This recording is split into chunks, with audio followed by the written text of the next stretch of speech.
तो 9th class के बाद आ जाती है तुम्हारी 10th क्लास। वैसे कई लोगों की नहीं भी आ पाती, और 10th क्लास में ना चाहते हुए भी तुम्हें मैच्योर होना पड़ता है। और 10th 11th 12th में तो तुम्हारी पढ़ाई एकदम से ही अलग लेवल पे पहुंच जाती है। फिर बिना ट्यूशन के तो तुम्हारा पास होना बहुत मुश्किल हो जाता है, क्योंकि स्कूल के टीचर तो हवा में पढ़ाते हैं।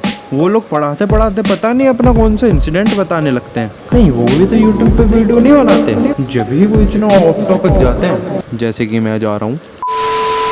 तो स्कूल में तो कुछ पढ़ाई होती नहीं है, इसीलिए तुम्हें लगानी पड़ती है कोचिंग। और उस टाइम स्कूल के टीचरों की मार्केटिंग और एडवर्टाइजमेंट शुरू हो जाती है।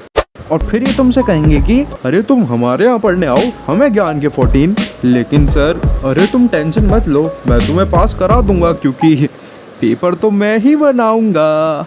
बस तुम ये बताओ कि तुमने फीस तो जमा कर दी है ना। और लालच में आके बच्चे भी इनके ट्यूशन लगा लेते हैं। और फिर तो बच्चे ऐसे चौड़ में घूमते हैं कि अब तो किसी का बाप भी फेल नहीं कर सकता मुझे, अब तो पढ़ने की भी जरूरत नहीं, सर ही पास करा देंगे। साला पागल।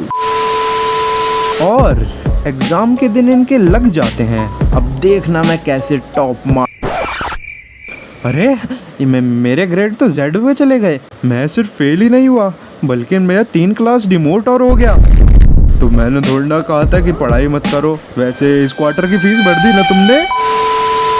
खैर, हम जैसे स्मार्ट लोग इनके ट्यूशन नहीं लगाते। और ये स्कूल के टीचर स्कूल में और कोचिंग में ठीक अपोजिट होते हैं। स्कूल में तुम्हें उठा के फेंक के मारेंगे, और अगर तुम इनके कोचिंग चले जाओ तो ये तुम्हें अपने सगे बच्चे की तरह रखेंगे। मैं तो कभी किसी स्कूल के टीचर की कोचिंग में नहीं पढ़ा, हमेशा मैं कोई और टीचर के जाता था, इसीलिए मैं कभी फेल नहीं हुआ। वो अलग बात है कि मैं कभी अच्छे मार्क्स से पास भी नहीं हो पाया। और स्कूल में पढ़ाई इसलिए भी नहीं हो पाती है क्योंकि स्कूल में न जाने कौन सी नेगेटिव रेडिएशन रहती है कि तुम्हारा कभी पढ़ाई में ध्यान ही नहीं रहेगा। और एक कोचिंग वाला टीचर है पूरा साल मजे में निकाल देगा, और फाइनल एग्जाम से 2 महीने पहले इन्हें याद आता है कि अरे मुझे तो मेरे स्टूडेंट को पढ़ाना भी था।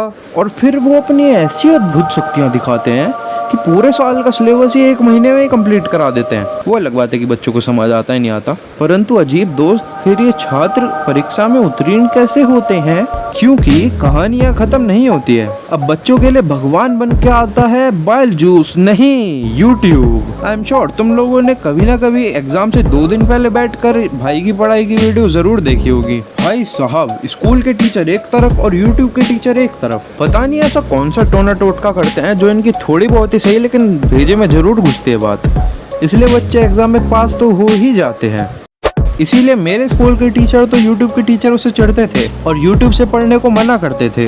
तो एग्जाम के टाइम में स्कूल के टीचर तो मेरी नज़रों में कुछ काम के नहीं होते, और ट्यूशन टीचर होते हैं, पर यूट्यूब के टीचर तो सही में बच्चों के लिए भगवान बन के आते हैं। और ये वीडियो अगर किसी मेरे टीचर ने देख ली तो मेरे तो घोड़े लग जाएंगे। तो इस वीडियो में मैं और कुछ नहीं बोलूँगा उनके लिए, पर वो सही में किसी काम के नहीं हैं।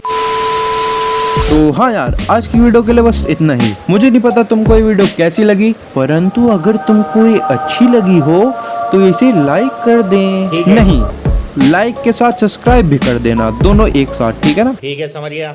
अब मैं भी चलता हूँ, और अगर मुझे किसी टीचर ने धर के कूट दिया तो अगली वीडियो थोड़ी लेट आ सकती है। तो मैं मिलूंगा तुमसे शायद जल्दी अगली वीडियो में। तब तक के लिए बाय बाय।